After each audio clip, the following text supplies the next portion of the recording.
Ibu Megawati Soekarno Putri. Teladan. Teladan. Mbak Puan Maharani. Pemimpin perempuan. Mas Prananda Prabowo. Ideologis. Bung Karno. Bapak bangsa. Dan yang terakhir, Joko Widodo.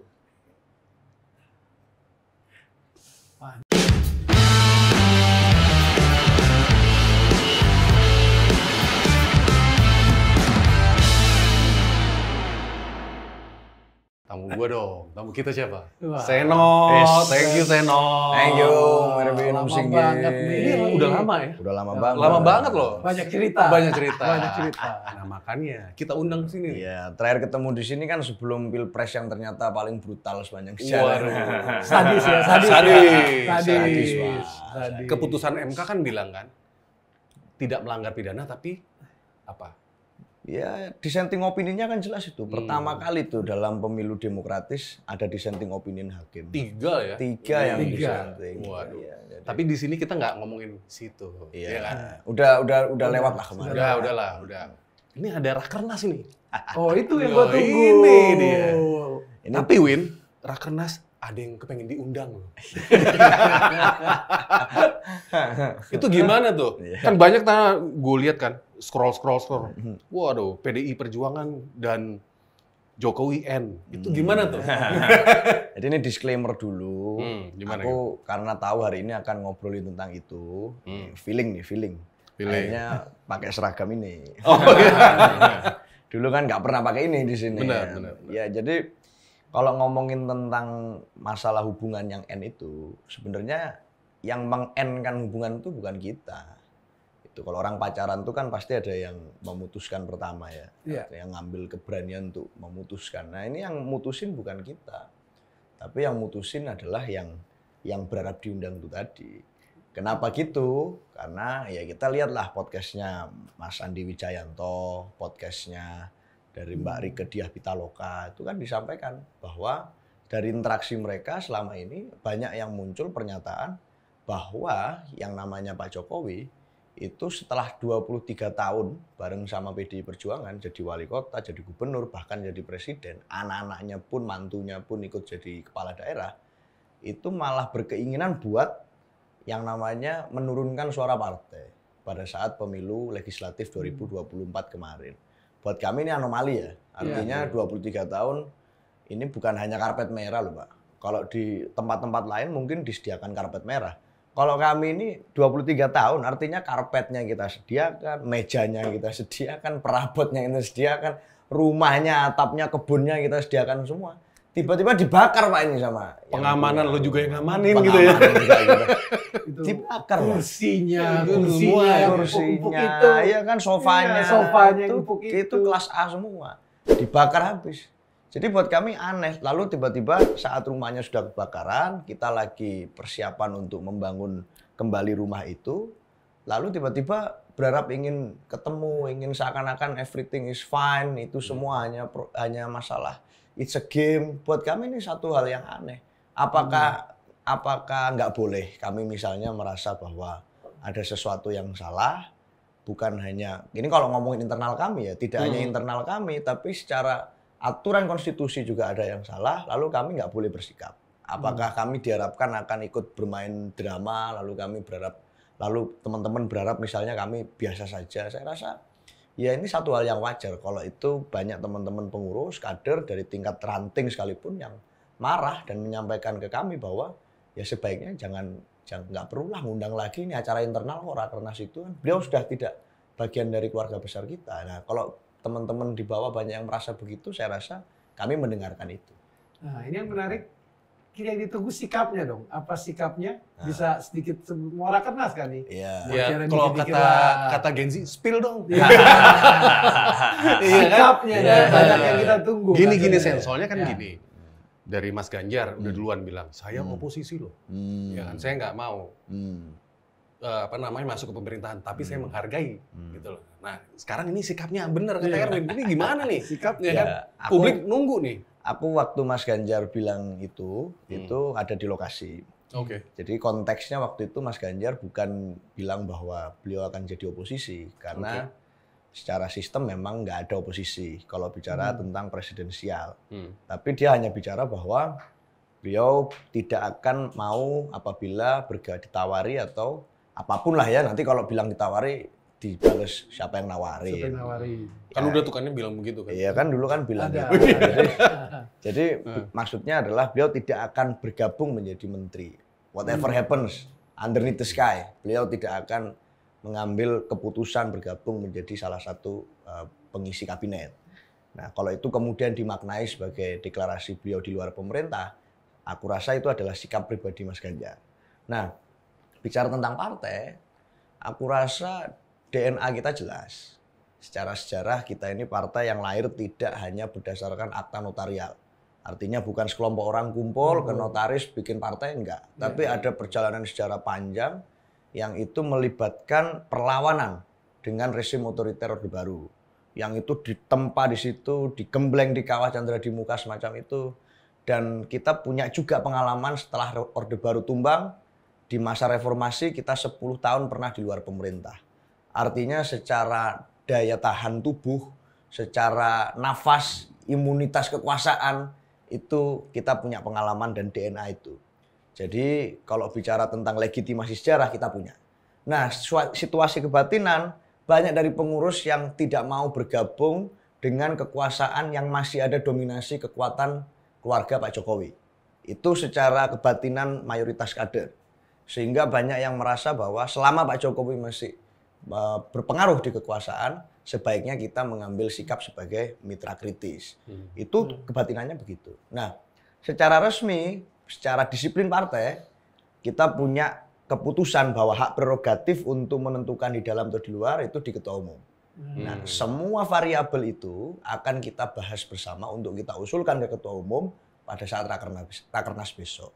Semuanya, geopolitik dunia, kondisi fiskal, situasi kurs yang fluktuatif, apalagi barusan misalnya Presiden Iran baru saja meninggal dunia, kita turut berduka cita. Artinya situasi geopolitik itu ikut mempengaruhi apa yang menjadi pertimbangan-pertimbangan kami sebelum mengambil keputusan. Jadi kita nggak bisa sekedar ketemuan elit A dengan B, C dengan D, lalu kita langsung mengambil keputusan. Semuanya harus dibahas. Sehingga semua suara itu akan kita kerangkakan dalam mekanisme yang tepat. Nggak bisa tabrak-tabrak. Bukan dagang sapi. Tapi saya, kalau orang lihat, dan gue lihat juga, ini terkesan nih kayaknya kok PDIP internal ini ada dua mazhab nih. Ada yang keras nih, kayak sekjen kan, iya kan? Si Mas Hasto kan kemana-mana kan, iya kan? Nah, opininya begitu, masih tempur. Juga keras. Luar benar, ya. tempur. Tapi Tempur. ada yang soft. Wah, lo lihat kan waktu WWF nih kemarin. Iya, nggak Mbak apa-apa. Puan. Nah, iya kan? Nggak apa-apa. Nah, terkesan kok kayaknya, wah. Enggak. Itu ada komentar nggak? Dimaknai sama teman-teman, wah itu strategi atau itu tuh ada yang gimana? bilang itu perpecahan atau Nggak ada perbedaan mazhab di dalam internal kami. Mazhab kami satu, Pancasila, udah. Artinya di situ ketua umumnya adalah Bu Mega, dan Bu Mega lah yang menentukan sikap-sikap strategis politik partai, dan kita mengikuti itu. Nah, dari teladan Bu Mega, muncullah sikap-sikap politik yang muncul pasca pemilu. Salah satunya adalah kita merasa bahwa hasil putusan, monggo silakan. Hasil putusan, ini ngomong sikap politik, ngopi dulu langsung Om. Seru soalnya nih, seru nih. Tunggu. Ditunggu-tunggu soalnya nih. Sama teman-teman itu. Artinya udah clear juga. Rangkaian pasalnya sudah ada. Setelah putusan MK keluar, kita membuat sikap politik resmi, pernyataan pers, bahwa keputusan MK itu membuka ruang kembalinya demokrasi otoritarian populisme. Itu intelektual, tapi bahasanya intelektual, tapi maknanya adalah populis dan otoriter. Itu membuka ruang untuk itu. Dan kita berkepentingan untuk menjaga agar demokrasi Indonesia ini tetap setia pada apa yang digariskan para founding fathers. Sehingga sikap politik itu jelas, itu muncul secara resmi.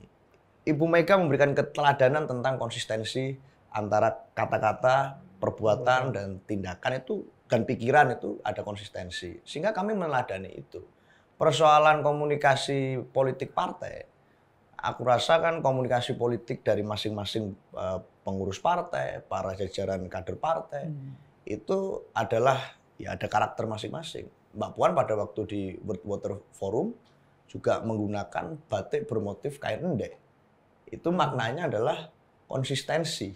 Maknanya adalah apa ya? Kesetiaan sikap gitu, konsistensi. Sehingga secara pesan itu ada pesan politik juga dari baju yang dikenakan oleh Mbak Puan. Jadi aku rasa mazhab kita adalah Soekarno, mazhab kita adalah Pancasila, dan yang menetapkan haluan itu adalah Ketua Umum Bu Mega. Nggak ada perbedaan itu. Kalau ada yang menangkap itu, aku rasa ya bagian dari teman-teman berbeda pendapat. Tapi kalau di internal kami rasa kami solid. Berarti Win, nanti nih Rakernas nih, kita semua nih akan nunggu nih pidato dari Ketum PDIP. Ini yang ditunggu-tunggu publik kan? Cuma pidato, yang lain-lainnya juga di Rakernas tuh banyak yang mau diintip-intip. Nah, ini sekarang kita ke pilkada nih. Ini seru nih. Ini gua harus tanya nih. Karena kan lagi rame nih. Iya kan? Bahwa ini ada kemungkinan kalau pilkada di DKI, Win, ini PDIP ini membuka ini loh pendaftaran buat Mas Anies, silakan. Nah, waduh. Itu bener nggak sih? Ya kita membuka ruang pendaftaran untuk semua. Siapapun boleh mendaftar, kita punya prosedurnya, mekanismenya jelas, mendaftar kemana, di rentang waktu kapan, caranya bagaimana, kita terbuka untuk semuanya. Semua boleh mendaftar di PDI Perjuangan, kecuali Mas Bobi. Kameramen gue juga ketawa. Itu yang bilang bukan kami, tapi yang bilang dari teman-teman pengurus di Medan, yang tahu kesehariannya selama 5 tahun terakhir, yang ikut mengusung dan memenangkan Mas Bobi di pilkada Medan yang lalu. Jadi yang bilang bukan kami, gitu. Jadi semuanya boleh, siapapun. Ini pendaftaran tutup tanggal berapa sih? Ya akhir ini ya, akhir bulan ini 30 Mei. Jadi termasuk untuk Pak Anies Baswedan juga semuanya saya rasa bisa. Ada komunikasi tuh, sudah ada. Secara resmi belum. Ini bener nggak sih ada kabar bahwa ada rekom dari ini Ketua DPD DKI Jakarta? Bukan rekom ya, rekom. Itu apa? Rekom itu yang menetapkan tetap DPP. Untuk semuanya, kabupaten, kota, gubernur itu DPP. Tapi opsi-opsi itu pasti muncul. Artinya ada opsi A, opsi B, opsi C. Jadi masih ada dissenting opinion bisa. Berarti bener nih, ada usulan berarti ya. Ini ada usulan dari DPD DKI Jakarta bahwa Mas Anies itu diusulkan menjadi calon. Terus wakilnya adalah dari PDI Perjuangan. Ya, itu benar nggak? opsi itu digodok semua. Artinya misalnya di Jawa Timur, Pak Said, Ketua DPD Jawa Timur, memberikan opsi atau usulan bahwa kita mendukung kerja Bu Khofifah dengan menawarkan opsi wakil gubernur. Itu boleh. Tapi nanti keputusan yang final and binding DPP. Itu DPP. Nah, ini kan menarik nih, DPP dan yang lain gimana? Kan PDIP kita bilang hasilnya biar kayak gini kan masih yang paling kuat. Iya. Faktanya kita hari ini di 70 daerah punya incumbent dan bisa mengusung kembali sendiri tanpa harus bekerja sama secara politik dengan partai lain. Jadi ada modal itu dari 545 pilkada kabupaten kota dan provinsi, ada 70 kabupaten kota yang kita bisa mengusung sendiri dan punya incumbent. Gubernur pun ada beberapa, ada 4 atau 6 gitu yang bisa kita usung sendiri. Artinya kita punya modal itu.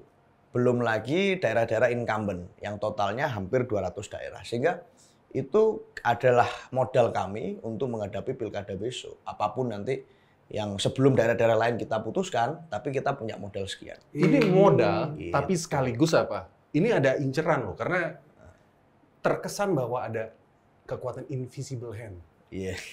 Bahwa nggak mau kalau PDIP itu besar di 2029. Nah, ini ada formula khusus nggak supaya nggak ketikung kayak kemarin? Jangan terulang lah. Gitu. Kayak elit global aja.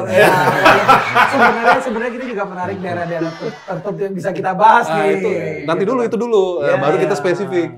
Ya, formulanya pasti ada. Artinya memang hari ini kan pertanyaan atau diskusi yang muncul itu adalah pertanyaan pemilu itu masih penting apa enggak sih?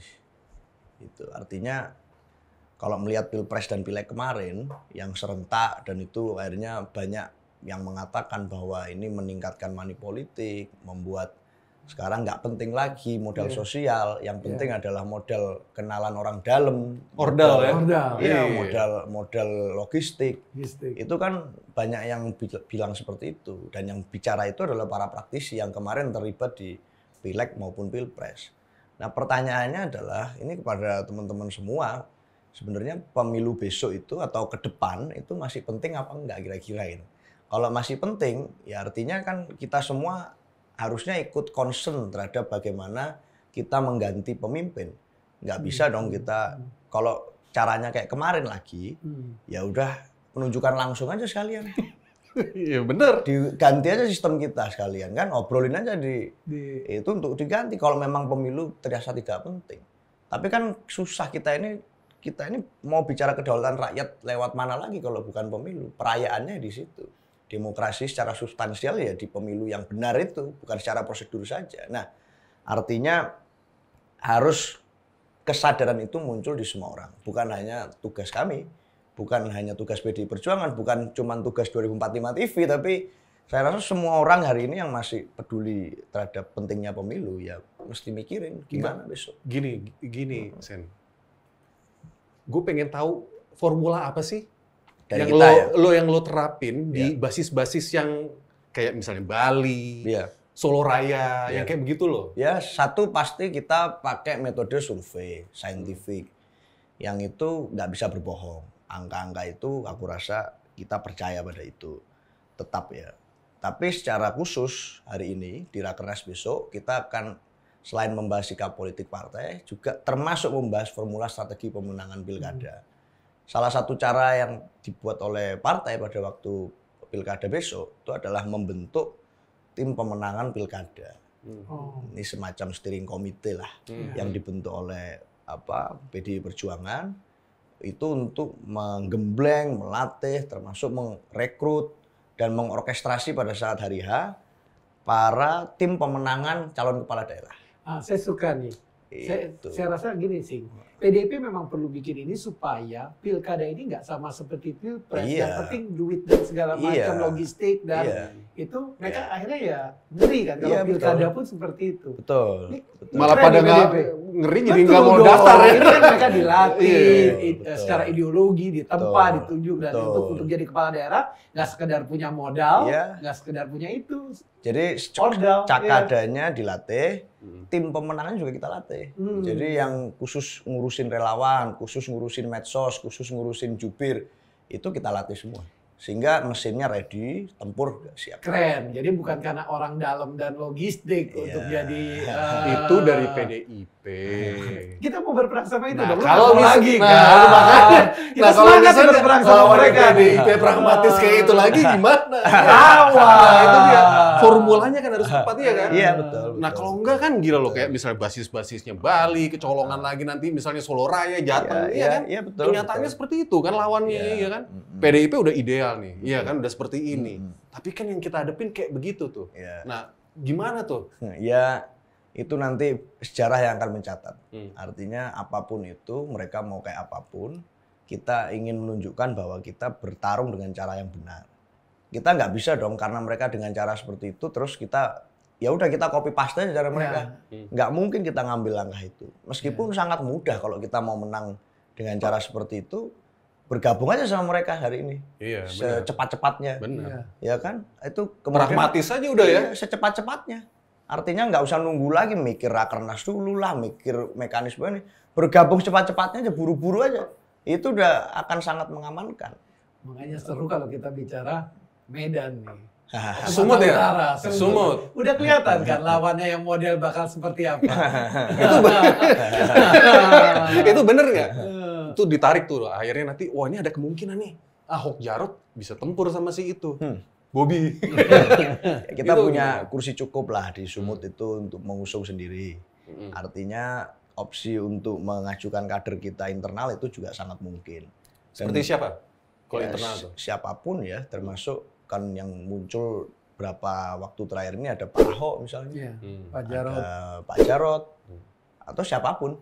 Artinya ada kemungkinan juga bahwa kita akan mengusulkan nama yang sebelum ini masih belum muncul, jadi kejutan. Itu sangat mungkin. Jadi pasca Rakernas bolanya akan mulai menggelinding. Yang incumbent sudah pasti, hampir pasti akan kita dorong untuk maju lagi. Tapi yang di daerah-daerah yang kita bertarung, nah itu apapun sangat mungkin. Itu akan diumumkan di Rakernas calon-calon atau belum? Masih akan digodok terus? Ya lagi digodok. Jadi tapi strateginya akan kita fikskan dan sikap politiknya juga akan kita kerucutkan. Karena buat aku sih Sumatera Utara itu jadi kayak contoh perlawanan kemarin pemilu yang berantakan tuh. Kalau bisa kita hajar aja di sana bahwa ya ordal dan duit nggak bisa dong ngalahin yang namanya ideologi, konstitusi dan lain-lain di situ. Iya. Kan. Kalau nggak salah si Edi Rahmayadi juga udah ngambil formulir, udah ngembaliin juga kan itu kan.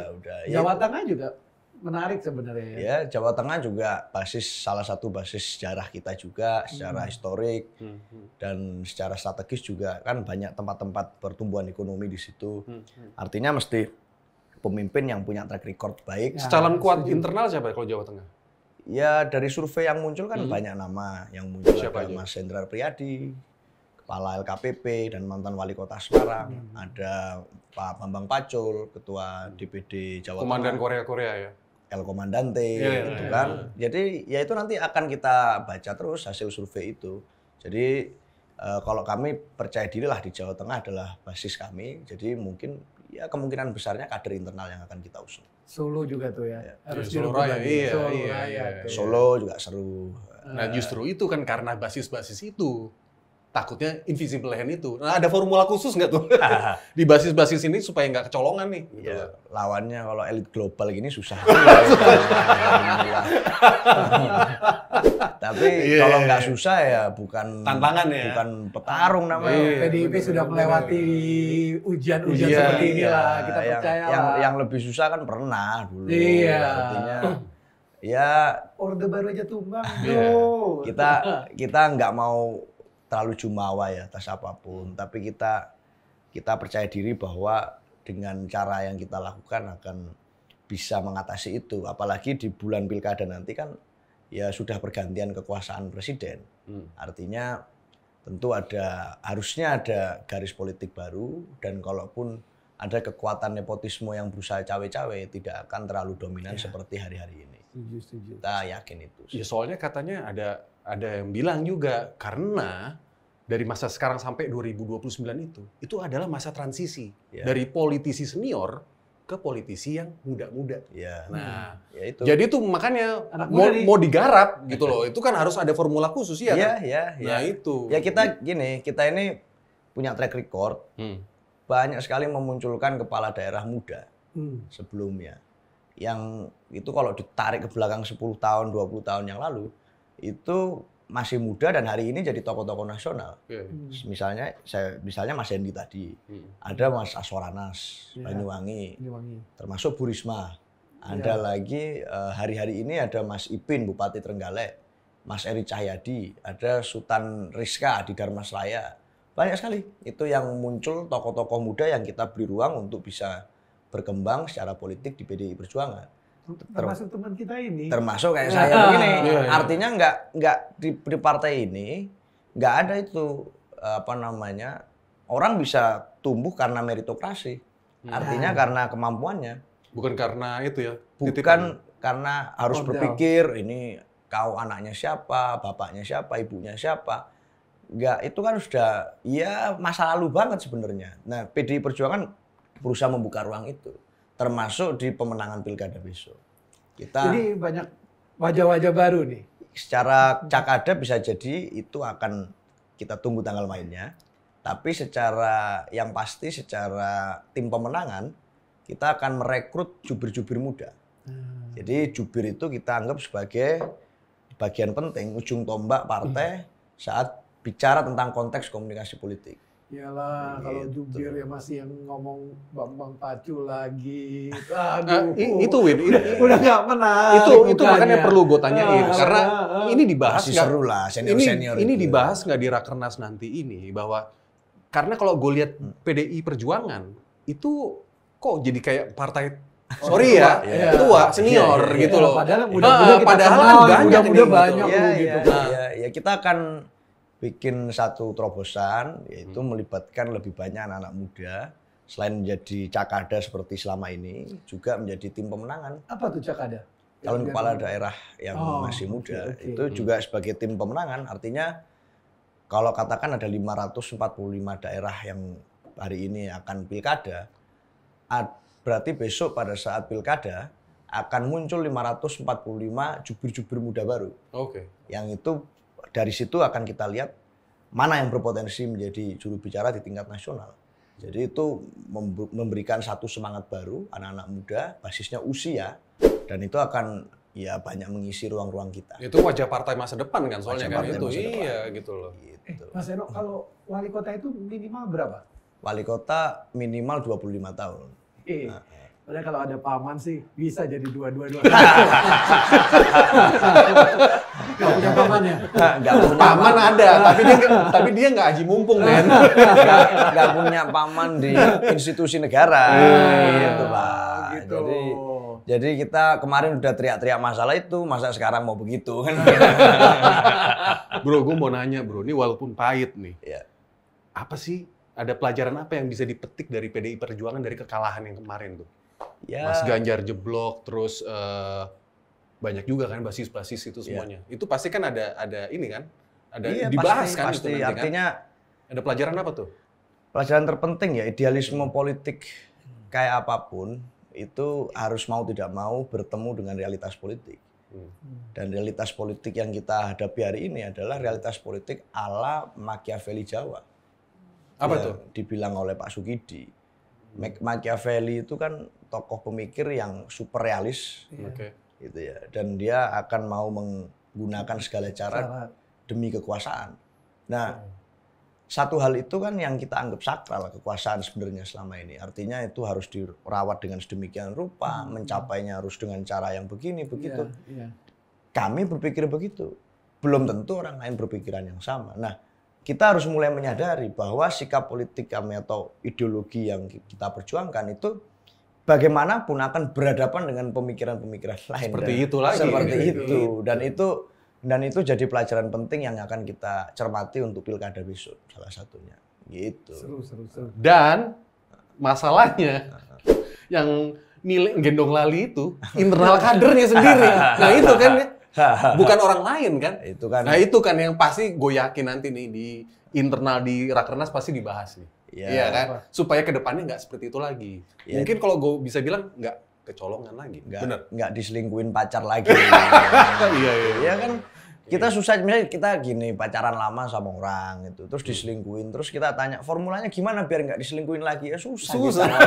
Gimana caranya kita mau jawab itu? Tapi ya apapun upayanya ya kita akan berupaya tetap jadi pasangan yang setia, yang baik, yang perhatian, tapi setianya sama konstitusi, setianya sama undang-undang dasar. Gitu. Itu yang penting. Tapi emang susah Win, kalau misalnya nih ada kader yang menganggap bahwa partai itu hanya sebuah kendaraan. Iya kan? Itu kan jadi yang susah kan, yang kayak begitu kan? Ya itu jangan ke PDIP ya, cari partai lain. Iya dong. Iya justru itu. Kalau di PDI Perjuangan, kalau mau jadi kader harus siap latihan dulu. Di asrama lah, di mana lah, naik gunung dulu, kayak begitu-begitu kaderisasinya. Jadi ya kalau kira-kira berpikir bahwa partai itu kendaraan ya salah alamat. Kita punya concern cukup gede lah tentang ada fenomena demokrasi di seluruh dunia. Menurunnya partai ID. Orang nggak percaya lagi sama partai politik. Bener. Padahal there is no democracy without political party. Itu keniscayaan itu. Ya, keniscayaan. Kalau nggak ada partai politik, mekanisme apa lagi yang mau kita gunakan, yang kita sepakati sebagai satu aturan main? Kita belum ketemu. Apalagi generasi lo kan, itu kan kayaknya kayak nggak penting kan. Swing voter banget kan itu kan. Iya, swing voters. Nah, padahal itu menurutku sangat penting. Kita butuh partai-partai untuk memiliki party ID yang kuat. Jadi masing-masing pemilih bisa menentukan, oh partai ini platformnya begini, kira-kira memperjuangkan ABCDE. Itu penting. Jadi apa yang menjadi dinamika publik itu bisa terlembagakan melalui partai-partai itu. Itu secara nantilah 5 tahun ke depan kita akan melihat di pemerintahan yang akan datang, yang kemudian akan bisa bicara itu siapa, yang dianggap mengganggu itu akan memperjuangkan sejauh mana itu kan akan tampak semua. Ya. Itu setuju. Jadi jangan sampai misalnya ada yang di dalam dan di luar pemerintah, yang di luar pemerintah kasih masukan dianggap mengganggu. Makanya kan disuruh nonton di pinggir jalan. Nggak boleh nonton di 2045. Itu susah, Pak. Artinya kalau kita bicara misalnya jangan mengganggu loh. Mengganggu dan tidak itu batasnya sejauh mana? Itu. Misalnya saya nyetel lagu dangdut malam-malam itu ganggu enggak itu menurut pemerintah? Kan nggak ada batasannya. Saya demo mengganggu enggak menurut pemerintah? Bisa jadi mengganggu. Tapi diizinkan nggak sama konstitusi? Diizinkan. Kan repot kita kalau batasannya adalah subjektivitas penguasa. Nah, kitalah yang berusaha untuk kemudian harus semuanya ya civil society untuk mengingatkan itu. Mengganggu itu belum tentu tidak sehat. Gitu. Ini kayaknya gue udah tahu nih laga-lagaannya. Penyeimbang kayaknya. Bocoran tuh. Tinggal 2 hari lagi. Ini tapi menarik loh, Sen. Ini gue mau mengerucut lagi nih, menukik lagi ke tokoh-tokoh. Ini yang magnitudnya, yang pilkadanya nih yang gede nih. Oke. Jakarta ini, balik lagi ke pilkada nih. Ini gue serius nih, kepengen tahu. Iya kan? Ini kan banyak nih yang akan daftar nih. Iya. Lo kan nggak mungkin dong ngusung sendiri karena kan kursinya 22. Betul. Iya kan? Mau nggak mau, lo kan harus koalisi. Iya. Nah, ini seperti apa? Ya artinya logika itu yang kita pakai. Seperti yang aku bilang tadi, idealisme politik harus berhadapan dengan realitas politik. Realitasnya kita mengalami penurunan di pileg kemarin. Dari 25 kursi loh? Iya, turun cukup banyak. Lumayan. Tapi itu kan nggak terlepas dari fakta bahwa ya pemilu kemarin betul-betul menguras energi, menguras hati, menguras kantong para kontestan. Itu kan faktanya begitu di lapangan. Nah, makanya kalau ada penurunan itu kita anggap dinamikanya ya itu yang terjadi. Gini Sen, ini kan menurut Burhan Muhtadi itu kan ada survei. Itu yang pertama itu adalah Ridwan Kamil. Di Jakarta nih ya. Yang kedua adalah Anies Baswedan. Dan yang ketiga adalah Ahok. Iya kan? Nah, gue pengen tahu deh pandangan dari internal kawan-kawan dari PDIP itu. Masih bernegosiasi untuk mengusung internal kader atau malah Anies diambil atau bisa juga nanti malah ke Ridwan Kamil juga atau gimana? Ini kan masih cair nih. Iya kan? Cair. Strateginya mereka. Nah, itu gimana? Semua bisa. Gini, kalau kan utak-atik kan boleh dong. Kalau analisa boleh. Ini kayak ini nih, Ten Hag ngotak-ngatik MU. Akhirnya juga urutan 8 apa 8 ya. Iya. Jadi fans MU susah juga. Tapi gini, kalau kita inget-inget Pilpres kemarin, siapa sih yang menyangka ini berapa bulan sih sebelum pemilu? 4 bulan, 5 bulan. 5 bulan sebelum Pilpres, itu siapa yang menyangka bahwa akan muncul wakil presiden namanya Mas Gibran dan Pak Mahfud? Nggak ada yang menyangka. Artinya itu nama yang muncul pada detik akhir injury time. Yang muncul pada waktu itu, wakil presiden itu Ridwan Kamil, Erick Thohir, Sandiaga Uno, itu yang muncul. Tiba-tiba di detik akhir yang muncul adalah 2 nama yang betul-betul jadi kejutan. Jadi di pilkada pun aku rasa nggak menutup kemungkinan akan muncul situasi-situasi semacam itu. Jadi ini masih sangat cair, semuanya masih sangat cair. Nama-nama kalau kita list sampai 100 juga bisa. Tapi persoalannya kan ini semua masih sebatas wacana. Om Singgi besok ngambil formulir juga jadi calon, bakal calon kan bisa gitu juga. Aswar Anas ke Jakarta, Aswar Anas, yang muda-muda, Bu Risma tiba-tiba main di Jakarta. Karena Bang Eriko, Bang Eriko. Karena menarik, karena apa nih? Itu kan pasti kan utak-atiknya itu kan bulan Agustus ya nggak? Betul. Sementara bulan-bulan segitu itu kan bulan-bulan, lo mau tau nggak apa? Bulan-bulan menentukan dari menterinya siapa, ini siapa. Ini kan pasti kan ada ini kan negosiasi dong. Iya, betul. Nah, ya kalau kami memaknai bulan Agustus itu bulan proklamasi. Iya. Jadi banyak momentum-momentum ikonik bersejarah yang itu akan muncul di bulan Agustus. Jadi ya nanti bisa dilihat secara ikon, secara simbol itu kira-kira siapa saja yang akan terlibat dalam dinamika pada waktu itu. Aku rasa itu akan menggambarkan peta rekomendasi. Ini dinamika seru sih. Tiba-tiba berharap di sana jadi menteri, ternyata ditendang, akhirnya ngajuin rekom di sini. Ini masih cair banget kan? Ini masih cair. Ada yang masih berharap jadi menteri ini, menteri itu, ternyata ntar nggak diajak. Dan yang lebih seru lagi adalah mereka semua ini harus apa? Koalisi, karena nggak ada yang muat di kursinya. Mereka ada 200. Oh enggak. Ini 70. Kita kan bicara di Jakarta, Bos. Oh iya, Jakarta. Ini yang magnitudenya gila. Artinya mesti clear juga bahwa situasi atau lapangan landscape politik Pilpres itu berbeda dengan landscape pilkada. Kita ini menghargai juga dinamika yang terjadi di masing-masing daerah. Bukan berarti kalau kita hari ini seakan-akan sama partai-partai lain kita kemarin nggak ketemu, di pilkada juga harus tetap seperti koalisi Pilpres, nggak harus. Artinya itu ada situasi dinamika yang berbeda. Meskipun secara ideologis dengan beberapa partai tertentu tentu kami ada perbedaan yang itu akan menghalangi kerjasama politik di pilkada. Tetapi secara konteks, secara umum saya rasa ini berbeda sama Pilpres. Itu Pak. Oke. Sabar. Asik nih. Nih Sen, ini pertanyaan terakhir, ini games nih. Gue akan mengajukan 5 pertanyaan, ya kan Pancasila ya. Iya, boleh. Iya nggak? Iya. Lo jawabnya yang singkat aja. Iya. Oke? Pandangan lo. Oke. Pertanyaan pertama. Iya. Ibu Megawati Soekarno Putri. Teladan. Mbak Puan Maharani. Pemimpin perempuan. Mas Prananda Prabowo. Ideologis. Bung Karno. Bapak bangsa. Dan yang terakhir, Joko Widodo. Panjang, nggak bisa. Nih kesedak juga kita ini. Presiden ke-7.